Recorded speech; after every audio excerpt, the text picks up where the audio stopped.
Hey everyone, welcome to the Midpoint. Have you ever heard of rich people asking to be more taxed? That's not usually happening, right? But I found someone that thinks he should be more taxed. Our guest today is Antonis Schwarz, a philanthropist, impact investor, and advocate for social equality. Back in 2006, his family sold its company. However, Tony did not just settle with his wealth. He believed in using it to build a better world and has become a catalyst for change. In this episode, we delve into his journey, understand how his views on money were shaped, and discuss personal finance and happiness. So sit back, relax, and get ready to meet the man who is using his wealth to engineer a more equitable world.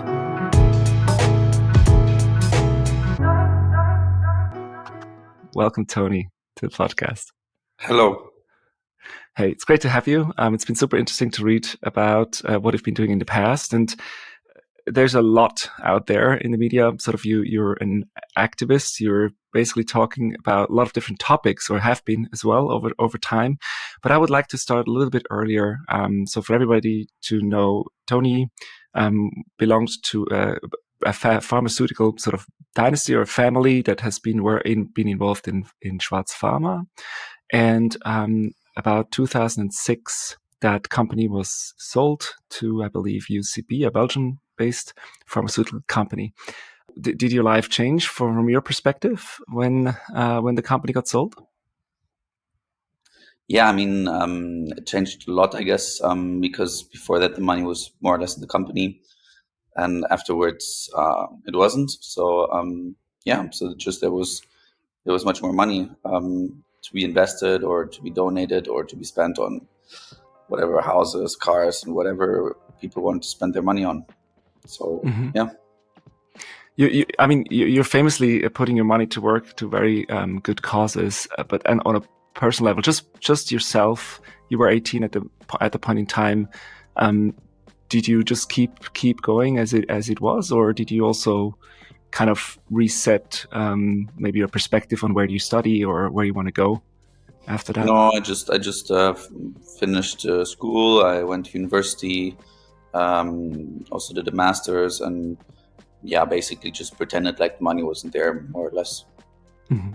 Good, wonderful. Yeah, so let's talk a little bit about how you put that money to work. I mean, it's a little bit of a cliche for very rich people that they have yachts and airplanes and very nice houses in many different places, but you're putting your money to you get involved and put your money into very good causes.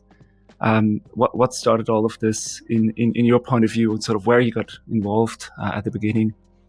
Yeah, well, I think it's a long journey, and I grew up with parents, and especially my mother, that was very politicized. On my Greek side of the family, we had during the military dictatorship in Greece, but also before that, we had a lot of persecution for political reasons, and so there was kind of this history in the family, and also in Germany, you had the rise of the AfD, the kind of like a crypto Nazi party, I would say, and so very worrying developments. And my first actually bigger philanthropy was donating to the Red Cross for the war in Syria. So kind of like almost like emergency relief or war relief in that case, I guess. So that was kind of my first thing that I did, and I also got involved in the social entrepreneurship scene. Started supporting Ashoka, which is a global network of social entrepreneurs, and so it was a journey. And also in Greece, I started supporting some refugee NGOs. Exactly, yeah. That's wonderful. Is there a specific systematic approach you take to what you support and how much you support them? Well, in the beginning, not so much. And I would say that up to this day, I'm very opportunistic. But over the years, I realized that activism is kind of, and social movements is what I'm most passionate about, and where I think also there's the most impact. And so that's also why I decided to focus more on that. Yeah.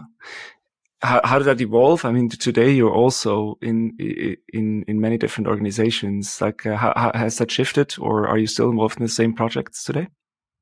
No, it shifts over the years, and yeah, the biggest part of my donations go to the Gorilla Foundation, Hmm. which I founded in 2016, and there we support like early stage grassroots social movements and activists in Europe, especially focused more around southeastern Europe and Eastern Europe, but we also fund in Portugal and France and Spain and all over Europe, and yeah, and we see ourselves a bit like helping new movements get off the ground, because it's very hard to find that first institutional funder.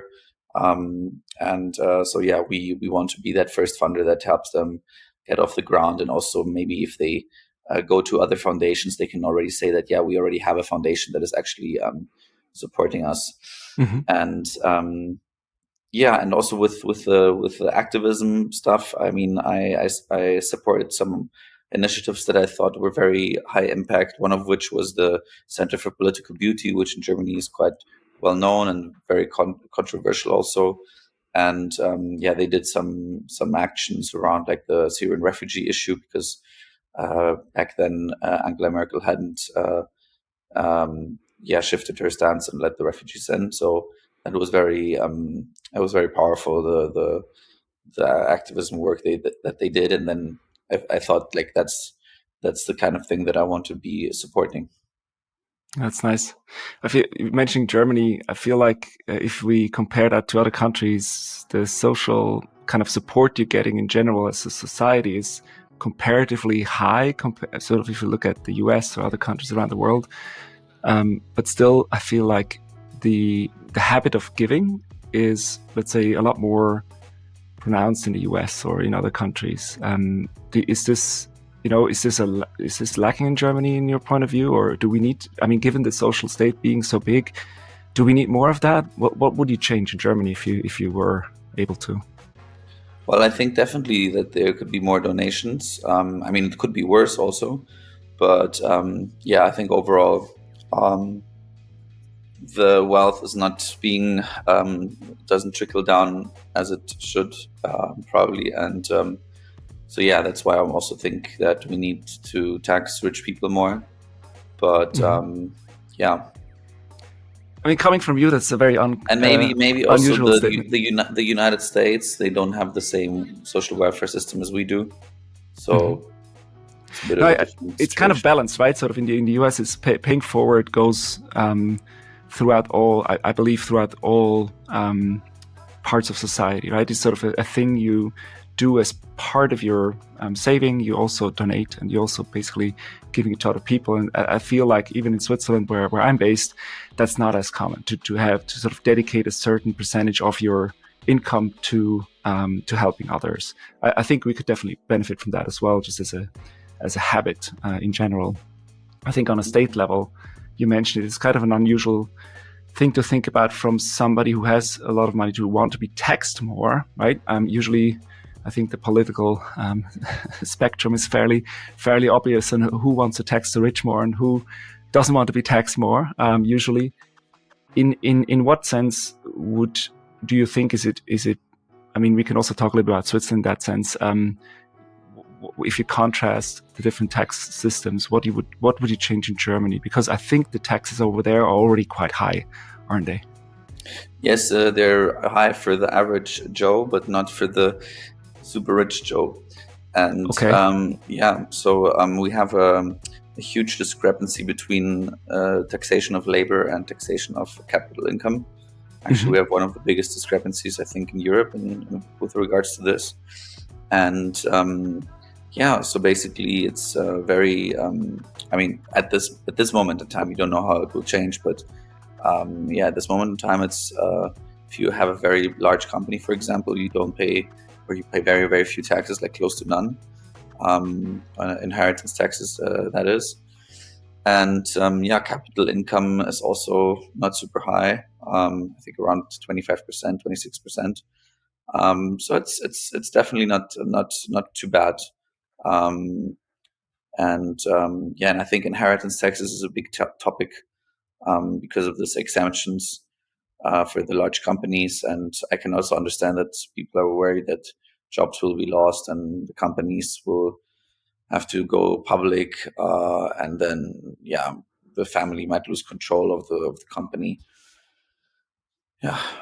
Would it be? I mean, let's talk about it just quickly on the inheritance tax, because that's something I've been thinking about myself as well.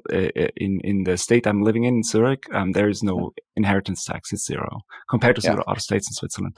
Yeah. And I mean, we use the same arguments politically here, that if you, just for everybody to know, sort of if you would tax somebody on inheritance, but that inheritance is actually locked up in shares in a sort of a medium-sized company, that might put that company at risk, because the sort of person inheriting it needs to go and either sell the company or get loans or debt to be able to pay the taxes on it.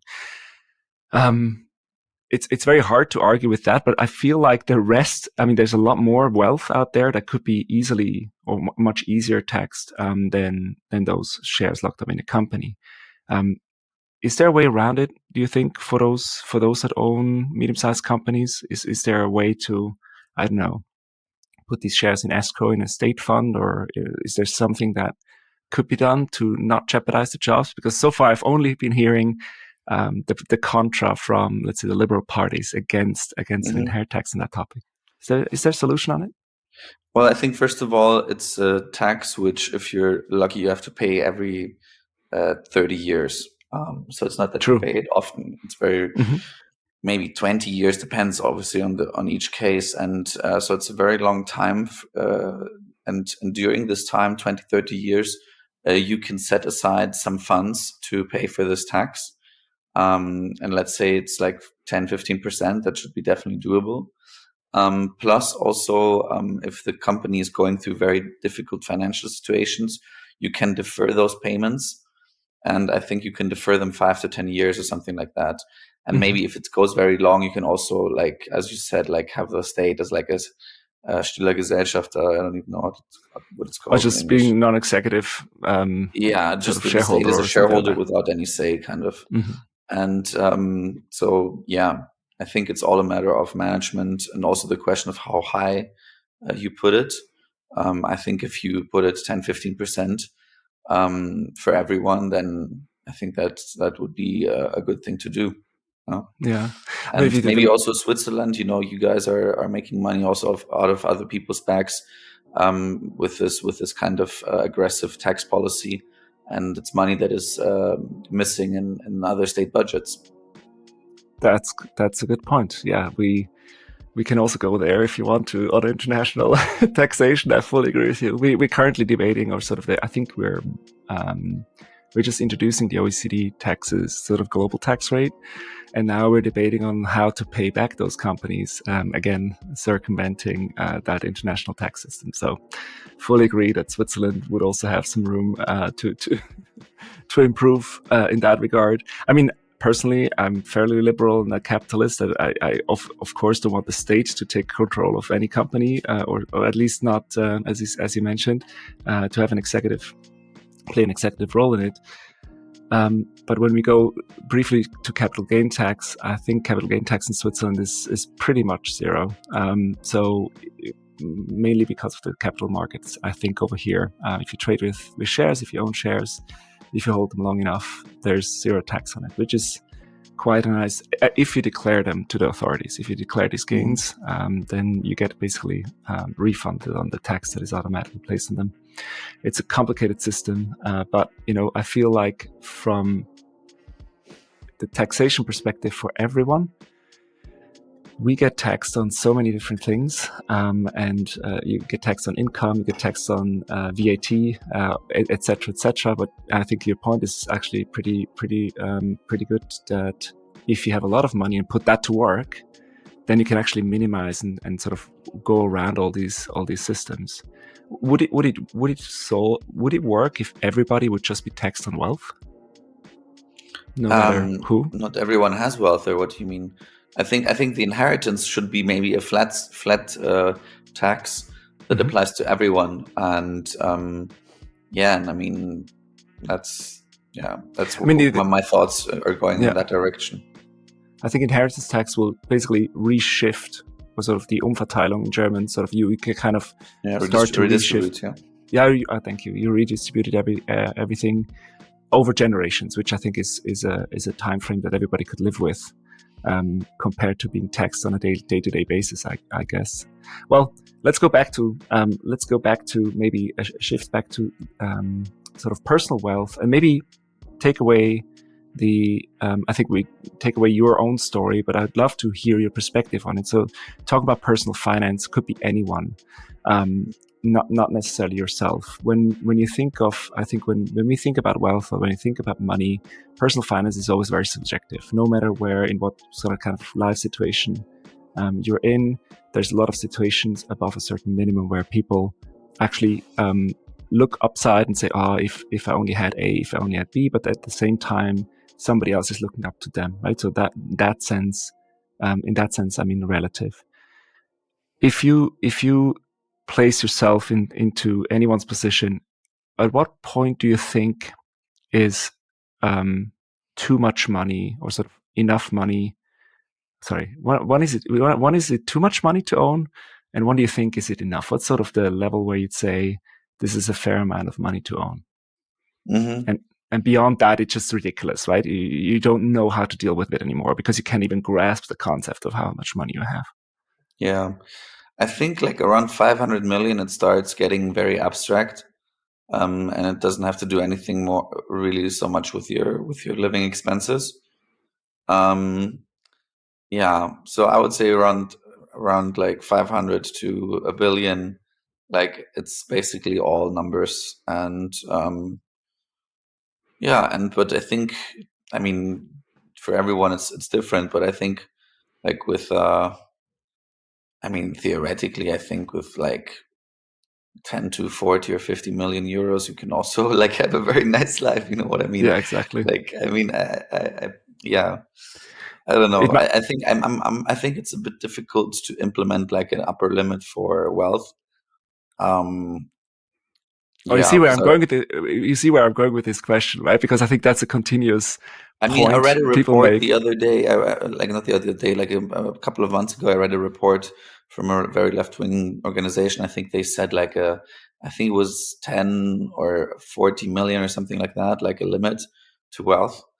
Um, but yeah, I mean, this is completely uh, not possible. Yeah, with our current system. Mm-hmm.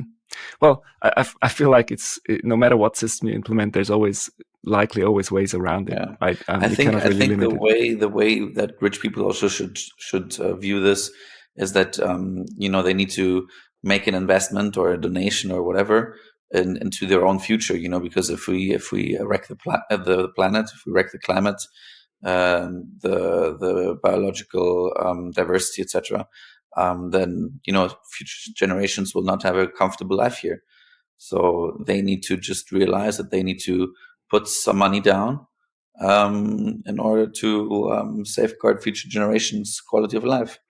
Mm. I think I read was it earlier this week or last week, when it's Monday, so it's definitely going to be last week, where I think it's a yearly report who's emitting most of the CO2 emissions, and I felt like the top 1%. I don't remember exactly, Yeah, but they're doing like 10 times more of CO2 emissions a year than we do. Is that yeah, roughly correct? I think so. Yeah, Yeah. It's going to be very hard, to forbid having a private jet, or to forbid sort of driving around in international territory, right, on open waters with your yacht. But um, yeah, in the end, we all emit a lot of emissions. I think as a whole, it's not going to just be the rich that need to reduce it a little bit. It's going to be every one of us. Um, in your perspective, how do you see the topic of sustainability? Are you taking any measures yourself when it comes to saving the planet? yeah. I mean, I'm trying a bit, but I'm flying quite a lot, so I think that's very bad. I do offsetting also for my bad conscience, but yeah, I'm very obsessive with my garbage. So like waste separation. Okay. recycling and all kinds of bins. And so I'm passionate about that. And It's very quite German of you. yeah, and I mean, what else can you do? You can switch to a green electricity company, and green gas. Even I think it's like biological gas. Yeah. I'm going to put a couple of links in the show notes later on for everyone. There's very interesting ways of offsetting CO2 emissions nowadays, even to capture it out of the air or sort of store it far in the ground instead of just planting trees. So I'll put the link there. If you're, let's say, in your involvements with those grassroots organizations, so forth, do you travel a lot to them? Are you getting involved? I mean, hands-on with them, or is it more the donation that includes your involvement? So I'm actually not very involved anymore in the Gorilla Foundation. We changed our governance last year, and basically the team, they run the show together with an advisory board, like we call it the Activist Council. It consists of 11 activists, and they are paid for their work there to scout and evaluate grantees. And then we have the funder circle, which is 9 people that give money. So that's me plus 8. And we don't have any say in how the grants are administered, made. And so we basically just give the money. So I don't go visit any grantees and so on. I used to do that a bit, very little before, but now I don't do it all. So I'm just getting the annual report from the Gorilla Foundation, which just came out, by the way, which is really cool. If you want to, you can link it also. Oh yeah, of course. Happy to. Yeah, so we have like strategy meetings a couple of days, a month, a year, and but yeah, very passive. Researching you were extremely active in Greece as well as here. And is there any project or any activity you do today that keeps that passion going as well? Well, yeah, I mean the dormant bank accounts is very much active at the moment in Germany. You know the initiative, right? Tell us about it, please. Okay, great. It's basically in all over the world, when you have a bank account and the owner is not to be found from the bank, then the bank account becomes dormant, so sleeping, so to speak. And different countries have different definitions. So in the UK, for example, I think it's 10 years. And so in other places it's 15 years and whatever. In most countries, in many countries, this money goes to the state after some time, like in Switzerland. Although it's a very long time in Switzerland. It's like 50 years. So after 10 years, it becomes dormant, but then after 50 years, it gets transferred to the Finanzamt, whatever, the finance ministry. Yeah. And in Germany, after 30 years, the bank accounts are closed by the banks and are booked as profit. So the money doesn't go to the state or society; the money goes to the banks. In Germany, after 30 years, and this obviously is quite a scandal. And in the UK, they developed a model where this money gets transferred to a state entity where people can also look for their money. If you have, for example, a relative that just died, you can go there and ask if they have assets somewhere, and you can get paid out.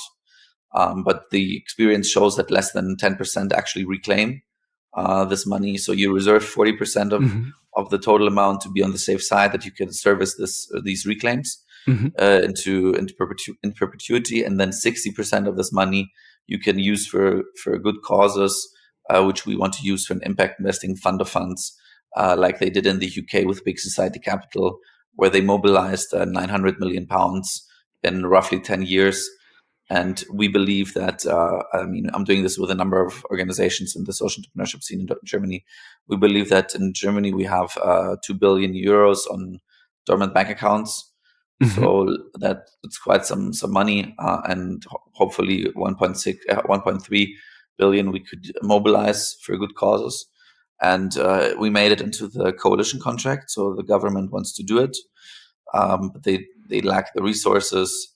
So we're in the process of helping them with a draft law, and that's a wonderful thing. Just working on this whole topic. Yeah. That's nice. I mean, we did have a famous political scandal, I would say, in Switzerland in the 90s, where a lot of these lost bank accounts or silent bank accounts from the Second World War were kind of dormant, sitting somewhere in a basement. Somebody found the documents and it kind of blew up.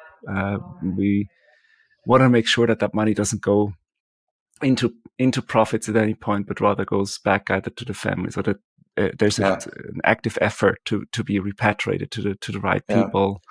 Um, it's definitely a good thing because bank accounts I think I still have a bank account in Singapore with a couple of $100 on it. But it's definitely not something I will ever, it's too much of a hassle to go and cancel than rather just leave it there.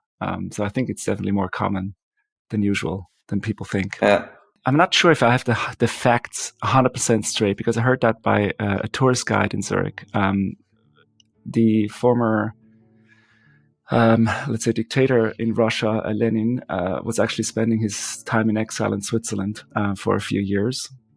And when he was kind of smuggled back to Russia to then take over the country there with his revolution, he still had a bank account in Switzerland. And apparently, the money was kept, although everybody knew who he was, right? It's not that with his name on the bank account, it's pretty much obvious who that person is and who that money belongs to, right? It was kept as you described it, continued to be a silent bank account. I think about 120 Swiss francs in the end landed into the hands of the bank at the end. But it's even though people know who they are, I don't think a bank would usually go forward, at least not in Switzerland, and approach them and say, "Hey, hi, by the way, you still have money with us." Yeah, At least not at those times, right? The crazy thing with the Jewish bank accounts apparently is that after the Second World War already, the state of Israel, I think it was the prime minister, he told the Swiss government, please do something about it. And they said, yes, we will do that. And it actually went until the 90s. So that's why, like, they always said, please do something. And they said, yeah, we're working on it. It's like working on it for like 40 years. But the other thing that is not very good about the system with the dormant bank accounts in Switzerland is that it takes 10 years to become dormant. And then it takes another 50 years to be transferred to the finance authorities. Mm-hmm. And in these 50 years, or in total 60 years, the bank charges charges fees for fees. Mm-hmm. Fees for the deposit, and so especially the smaller amounts, they get eroded, and most of the dormant bank accounts are smaller amounts. So basically, the bank just in the end closes the bank account because they just charge the fees, and then in the end they close it. So in the end, it's also a system that is very, very preferential to the banks. Sorry, just out of curiosity, are we just talking about cash in the bank, or also like stock portfolios? We're talking about bank accounts right now. Gotcha. But there must be also stock portfolios, right? Yes, absolutely. There's stocks and bond portfolios. Theoretically, crypto, and it could also, people lose their whatever. Yeah, the deposit fees for those are much higher than just a cash bank account, right? So the bank would make money on keeping those shares in their deposits for a long time too. Interesting. Yeah.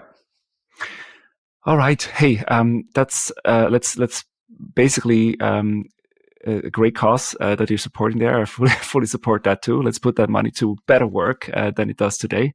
And it's great to hear that this is very active still on these matters. Is there something else that sort of makes you happy at this point? What drives you other than these causes?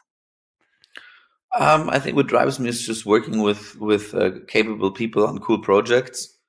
And I'm very passionate about Greece also. So I'm usually thinking about new projects to start in Greece, or starting new projects in Greece, many of which don't work out. So I'm very passionate about Greece, and also bringing ideas from abroad, and specifically Germany, to Greece. And I'm also very excited about the whole impact investing scene at the moment, that there are so many new funds starting, and that this whole space is growing so fast. And that's good to hear. If you do you treat yourself to certain luxuries as well, still? Yes, I would say so. I What mean, are they? oh yeah, yesterday I just bought like an expensive pair of shorts. Yeah, but yeah, I mean, I try to live by the like stoic kind of code that you should have moderation in everything that you do. Oh, that's amazing. Yeah, this is what Yeah. this podcast is all about. Uh, what's Can you share a little bit more about what else you kind of control? I mean, I love the shorts thing because if you had said an expensive sports car, we would all have judged you. But with the shorts, you could Yeah, also yeah. argue they last longer. I'm pretty sure you bought better materials that were not sourced somewhere in a bad Yeah, I place. mean, it makes sense. It makes sense to invest in quality, I think, with your clothes. Um, but I highly respect people that buy only from secondhand. And it's actually quite interesting because secondhand clothes are like they're super cheap, and there's some pieces are very, very, very good. Like expensive brands, like I don't know, like Dior or Etro or whatever.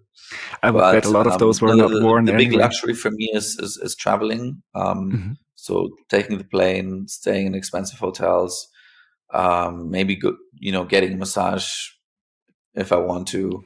Um, I guess, and then that's doing birthday parties. Birthday parties usually where I also spend money. Mhm. Um, and yeah, so this year we're doing it on the Isar, which is the a stream in the main stream, the main lake in not lake, river in Munich. There you can do like a raft party. So you have like Uh-huh. a big wooden raft, and you do like a party on that thing, And you float down the river while doing it. and you float down the river. Exactly. Yeah. Oh, awesome. It sounds like you're treating yourself more to experiences than to expensive things, right? Yeah, I think experiences are like also concert tickets. I love going to concerts. Oh, wonderful.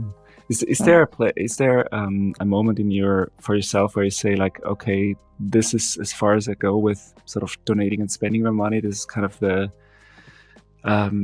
the minimum that I would need for myself and my family. Or when you I'm sure I know that you're also more on the capitalistic side, that companies should be owned by people, and you need to put the money to work. How Mhm. when you think about moderation, sort of what do you think is reserved for yourself and what is reserved for society when you think about balance?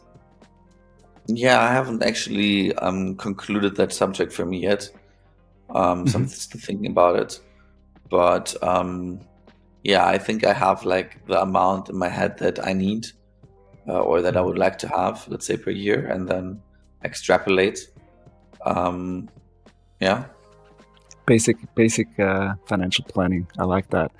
And in the yeah, tradition of a Swiss, I'm not going to ask you about. We're not going to talk about the amount or money. That's good. yeah, yeah. No, but I'd love that you opened up and talked to us about your different causes and what you're doing. I think it's wonderful to see. Also, not just yourself. I mean, there's many sort of in your network that also do the same thing, which is a great. I think a great place to start when it comes to giving back. And I think we should all do it. Is there anything else other wealthy people can do about their sort of situation if they want to help? Well, I think one thing that they can do is to change the way they invest. So instead of investing in companies that destroy the planet and harm society, they can invest in companies that actively help to solve social and ecological problems. Hmm. And there's even a whole university unit in Zurich called the Center for Sustainable Finance and Private Wealth. It's at the University of Zurich, Hmm. and they teach high net worth individuals, family offices, how to deploy their capital in a way that reflects their values. And they have a number of programs, and they publish reports around these topics to help the high net worth individuals understand how to invest with impact. Awesome. Yeah, let's put a link into that. Sounds very interesting. Is this something anyone can do, or is this purely for sort of family The offices? Center for Sustainable Finance is focused on private wealth. So it's Hmm. the Center for Sustainable Finance and Private Wealth, focused on wealth holders, but also the wealth wealth management industry. So they offer courses for client advisors, for example. And so let's say if I don't belong to that club, to qualify for such a course, what would you recommend me on how can I have an impact? Well, in Switzerland, there's a robo advisory firm called Injova. I don't know if you come across them, but yeah, it's for retail investors to help you, invest your money into stock, publicly listed companies that have a very good ESG profile. Okay, gotcha. So for focusing on the ESG side, we'll put all that into the show links as well. Thanks for that tip, Tony. Thank you so much for taking your time. I really appreciate it. And sure. if there's anything we can support, let us know. We'll definitely put the links in the show notes. Thank you so much for your time. Thank you so much for listening in. We really enjoyed it. Hope you did too. Tune in again next Friday for the next episode. And in the meantime, please subscribe to this podcast. Also give us a positive review wherever you're listening in. And I hope you come and listen again. Have a great week and see you soon.